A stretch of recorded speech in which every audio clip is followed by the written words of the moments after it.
అయితే నిత్య పూజలో కానివ్వండి, పూజలో కానివ్వండి, మనం పసుపు, కుంకుమ, అక్షతలకు ప్రాధాన్యత ఇస్తాం. ఖచ్చితంగా వాటిని వాడతాం. అసలు వాటినే ఎందుకు వాడాలంటారు? ఒక్కొక్క గ్రహానికి ఒక్కొక్క సంబంధం అమ్మా. మీకు గురుత్వాకర్షణ శక్తి అని విన్నారు ఎప్పుడైనా? గురుగ్రహం కనుక లేకపోతే భూమి ఉండదు, తెలుసా మీకు అది?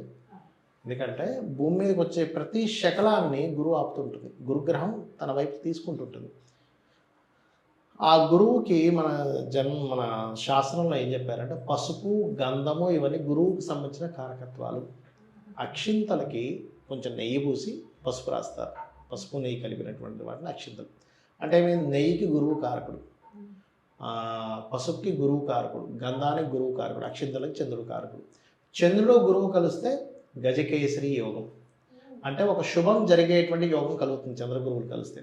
ఆ చంద్రగురువులు కలిసినటువంటి కాంబినేషన్ ఉన్నటువంటి అక్షింతలను చేత్తో పట్టుకొని ఎవరైతే ఒక మంత్ర సహితంగా వేస్తారో, ఒక భావన తల్లిదండ్రులకు ఇచ్చాం, ఆశీర్వదించం నాన్న అమ్మ అంటాం, నువ్వు నిండు నూరేళ్ళు ఉండాలనో, నిత్య సుమంగళి భవానో, లేకపోతే విద్యాబుద్ధులు రావాలనో, ధనం రావాలనో ఆశీర్వదిస్తారు. తల్లిదండ్రుల ఆశీర్వాదం చాలా గొప్పది. మాతృదేవో భవ పితృదేవో భవ అన్నారు. అలాగా ఒక పురోహితుడు ఒక మంత్రంతో పోయి అప్పుడు ఆ మంత్రశక్తి వాటిల్లోకి వెళ్ళి వాళ్ళకది పనిచేస్తుంది, చంద్రగురువుల్లోకి వెళ్ళి. అదొకటి. రెండవది ఏంటంటే మరి కుంకుమ దేనికి? కుంకుమ రవికుజుల సంబంధం, శక్తినిస్తుంది. మీరు గమనించండి, మీరు ఎలాంటి మూడ్లో ఉన్నా ఒక ఆలయానికి వెళ్ళి అక్కడ ఆలయంలో ప్రదక్షిణ చేసుకొని ఆ హారతి ఇచ్చిన తర్వాత పురోహితుడు ఇలా బొట్టు తీసి ఇలా పెడతారు మనకి, లేకపోతే మనమే పెట్టుకుంటాం.